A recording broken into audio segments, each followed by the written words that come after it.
আসসালামু আলাইকুম everyone, welcome back to my channel. আশা করি সবাই ভালো আছেন, সুস্থ আছেন। আমিও আল্লাহর রহমতে ভালো আছি, সুস্থ আছি। তো চলে এলাম আরেকটি নতুন ব্লগ নিয়ে। আশা করি আপনাদের কাছে খুব ভালো লাগবে।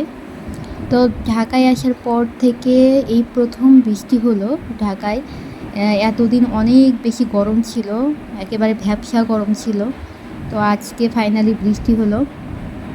তো সকালবেলা এখানে বৃষ্টি হচ্ছিল।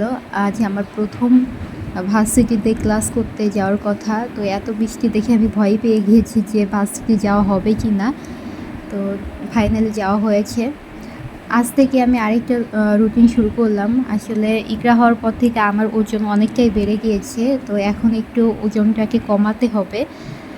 তো চেষ্টা করব, আসলে পুরোপুরি তো হবে না প্রথম দিকে ডায়েট করা। ইকরা 6 মাসে হওয়ার পর থেকে ওকে সলিড দিব, আর আমিও ডায়েট শুরু করব। তো আজ থেকে একটু হালকা পাতলা শুরু করে দেই, জানি না প্রপার হবে না। তো প্রথমে এখানে সকালে চিয়া সিড ভিজানো পানি খেলাম। চিয়া সিড ভিজিয়ে রেখেছিলাম 30 মিনিট, তারপর লেবুর রস দিয়ে খেয়ে নিলাম। আর এখানে ডিম, শসা, টমেটো এইগুলা দিয়ে সকালে ব্রেকফাস্ট করলাম।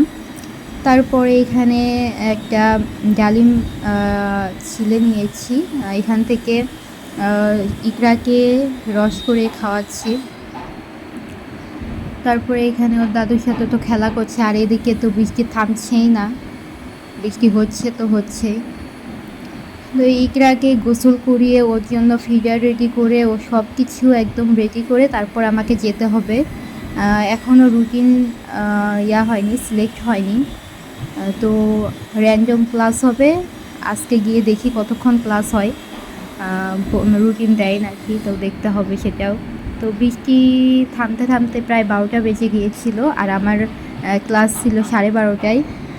তো আমি বৃষ্টি থামার পরই বের হয়েছিলাম। এই তো বৃষ্টি হচ্ছে। তারপরে ক্লাসে চলে গিয়েছিলাম। এখানে স্যার ম্যামরা ক্লাস নিচ্ছিল, 4টা ক্লাস হয়েছে। তো প্রথম দিন পরিচয় পর্ব শেষ হলো। তারপরে হালকা পাতলা কিছু ক্লাসও হয়েছে। আমি এদিকে ইকরার কাছে ফোন দিয়ে দিয়ে বারবার জিজ্ঞেস করছিলাম যে ও কী করছে, কান্না করছে নাকি।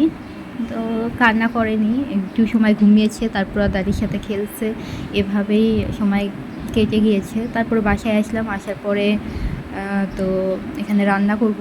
এখানে ডাল বসিয়ে দিয়েছি, তারপরে পুঁই শাক কেটে নিয়েছি, পুঁই শাক রান্না করব। আর আজকে হুট করেই কেন জানি ওর দাদা ব্রয়লার মুরগি নিয়ে এসেছে। আমাদের তো ব্রয়লার মুরগি একদমই খাওয়াই হয় না। তো অনেক দিন পর ব্রয়লার মুরগি রান্না করব। আগেও যদিও ব্রয়লার মুরগি আনা হতো যে নাস্তা, যে কোনো ফ্রাইড আইটেম এগুলো খাওয়ার জন্য ব্রয়লার মুরগি আনা হতো। তো এখন তো আমার আর সময়ও হয় না এগুলো বানানোর, তাই ব্রয়লার মুরগিও আনা হয় না। তা আজকে ব্রয়লার মুরগি সবাই খেতে চাচ্ছে, যে একটু ভাজা ভাজা করে রান্না করা হবে, তারপরে ভাতের সাথেই খাওয়া হবে। তো এখানে আলু ভেজে নিলাম, তারপরে এখন মশলা খুব ভালোভাবে কষিয়ে নিচ্ছি। এর মধ্যে একটু লবণ আর মরিচটা ভালোই দিয়েছি, বেশি দিয়েছি প্রয়োজনের তুলনায়, তাহলে ভালো লাগবে। এখন মশলাটাকে ভালোভাবে কষিয়ে নিব, তারপরে পুরো মুরগি দিয়ে দিব। এটা খুব বেশি বড় মুরগি ছিল না, 1.5 কেজি 2 কেজি ওজনের মুরগি ছিল, 2 কেজি ওজনের মুরগি ছিল। তো পুরোটাই রান্না করে নিচ্ছি। এখানে পা, গিলা, গলা সবই দিয়েছি। এখন ভালোভাবে কষিয়ে রান্না করে নিব।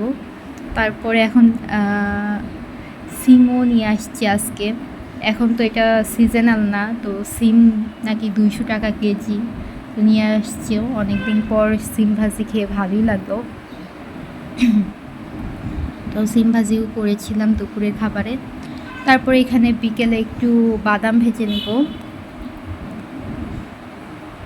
বাদাম নিয়ে আসতে বলেছিলাম যে ভাজা বাদাম খাওয়ার জন্য, নিয়ে আসছে একদম কাঁচা বাদাম। এগুলো এখন হালকা তেল দিব আর একটু লবণ দিব, দিয়ে ভালোভাবে ভেজে নিব। তো আসলে প্রথম দিন ভার্সিটি গিয়ে খুব ভালোই লাগলো। এখন তো নতুন জার্নি শুরু হবে আমার।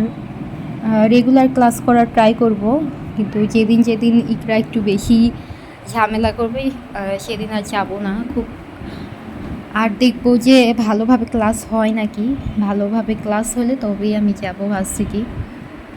তারপরে এখানে আবার নারকেল নাড়ু নিয়ে আসছিলো, নাড়ুটাও মজাই ছিল। তারপরে সন্ধ্যাবেলা নিয়ে আসছিলো এখানে অনেকগুলো ইলিশ মাছ। ইলিশ মাছগুলো সাইজে খুব একটা বড় ছিল না, এক একটা হাফ কেজি ওজনের। তো এগুলা কোনোটা আস্ত রাখা হবে, যেগুলো একটু বেশি ছোট সেগুলো আস্তই রাখা হবে, আস্তই ফ্রাই খাবে, আর ওগুলো একটু কেটে নিব। তারপরে এখানে নিয়ে আসছে রুই মাছ, তারপর রূপচাঁদা মাছ, আরও নিয়ে আসছে ছোট চিংড়ি, বড় চিংড়ি, এসব নিয়ে আসছে। আর নিয়ে আসছিল হচ্ছে এখানে চা, তারপরে চা পাতা, আর হচ্ছে কলা। তো এই ছিল আজকের ব্লগ। আল্লাহ হাফিজ।